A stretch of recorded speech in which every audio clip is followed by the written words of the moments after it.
She dragged my daughter out of the pool by her hair, right there in front of everyone in broad daylight, like she owned not just the pool, but every single person watching. My little girl's scream ripped through the air, and I swear it froze my chest. That moment was the start of something I could never have imagined, a war I didn't want, but one I was never going to lose.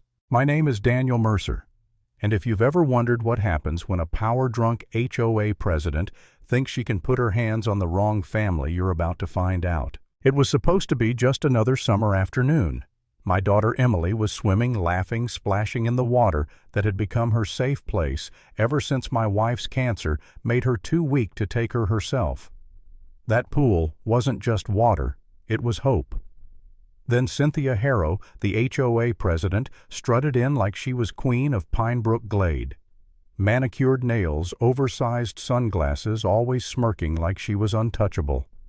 She grabbed Emily by the hair and yanked her out of the pool like she was pulling weeds from her perfect garden. And she hissed at me loud enough for everyone to hear, "Your family is already on thin ice." I didn't shout. I didn't beg. I just stepped forward and told her clear as day, "That's felony assault, Cynthia. And you did it in front of 2 cameras. Her smirk cracked just for a split second. She adjusted those sunglasses, scanned the crowd for support, but no one spoke up. Not one neighbor. They all stared at their sandals at the water anywhere but me. That silence told me everything. By the next morning, Cynthia tried to bury what she'd done. A notice slapped on my door.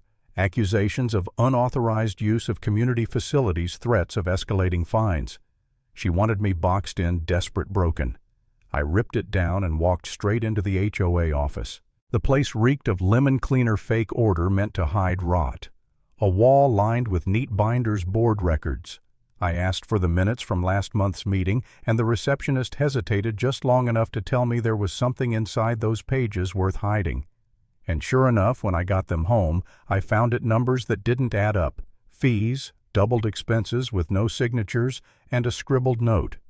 Pool incident resolved internally. My jaw clenched. She was already covering her tracks.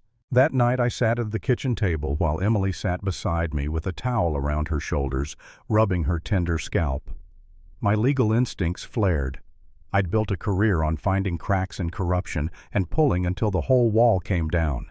And I knew then this wasn't just a neighbor being cruel. Cynthia thought she was untouchable. I was going to prove her wrong. But it wasn't simple. Every time I thought I was moving forward, Cynthia doubled down. A bright orange violation taped across my garage. Final warning. Landscaping, they said. My lawn perfect, cleaner than half the neighborhood. But this wasn't about grass. It was about pressure. At the next board meeting, Cynthia stood at the head table like royalty, flanked by her loyal lackeys. Certain homeowners continued to disregard notices she announced with that fake concern that dripped with poison. She didn't say my name, but every head turned. I sat in the back silent, watching, collecting. But my chest burned with humiliation.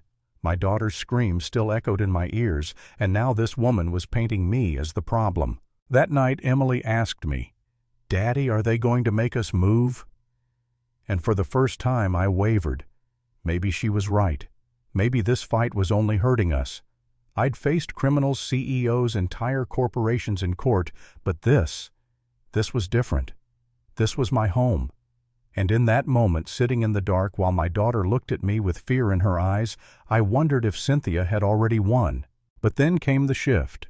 Terrell Gaines, the pool contractor, knocked on my door. He couldn't look me in the eye, but his body spoke louder than his words. He muttered about contracts Cynthia had signed off on, work he'd never done, inspections he'd never performed. His hands twisted his cap, his voice cracked, but the truth slipped out. "She's been signing my name to things. If I speak up, I lose everything." He left before saying too much, but I'd heard enough. I went deeper, straight to the county records office. Beige walls, humming fluorescent lights, but those dusty files were gold. Cynthia's budgets didn't match.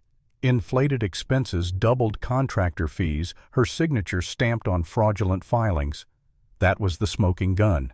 And when I laid those papers side by side with the HOA binder, the fraud screamed from the page. This wasn't petty intimidation anymore. This was federal. I called a number I hadn't dialed in years. My wife, Lauren. She'd never stopped being FBI, and when she answered, I said, "I've got something for you. Cynthia cooked the books, and I've got the proof." There was a pause then. "Send me everything." This just became federal. But Cynthia wasn't done. She held another community gathering, walking the lakefront in her red blazer like she was queen of the world. I watched from the crowd, briefcase in hand, knowing what was about to happen. When she tapped the microphone, her voice oozed authority. Despite noise from a few dissatisfied residents, our neighborhood thrives.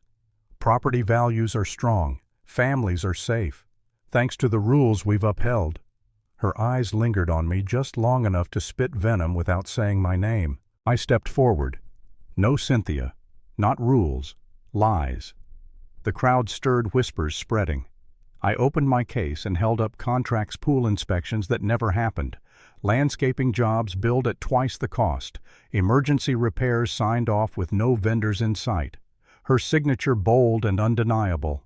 Gasps rippled through the crowd. "You're twisting numbers," she snapped, her voice shrill. "This is nothing but a vendetta." And then Terrell stepped forward. His voice was low but steady. "She used my name. Inspections. I never did. I've got the emails. That was the crack that broke the dam." Neighbors erupted, shouts, questions, demands. Cynthia slammed the mic down her face, crimson, shrieking about collapsed property values, fools who couldn't see her vision. But no one listened anymore. Not one board member defended her. I told her calmly for everyone to hear. "The next time you answer questions, Cynthia, it won't be in this gazebo. It'll be in front of federal investigators." 2 days later, the SUVs rolled in. Black suits, badges, quiet efficiency. Agents streamed into the clubhouse, seizing files, pulling hard drives, escorting board members out. When Cynthia emerged, sunglasses gone, blazer wrinkled, she looked around for support, but there was none. The same neighbors who once stared at their sandals now stood in silence, watching her go. Emily clutched my hand and whispered, "Is she gone for good?" I knelt down, brushing her hair back. "Yes, she can't hurt you anymore." And that was it. The woman who thought she could rule through fear, fines, and fraud was driven away in the back of a government SUV. Not by my words alone, but by the truth she tried so hard to bury. Because here's the thing, power built on fear always collapses the moment someone dares to stand up.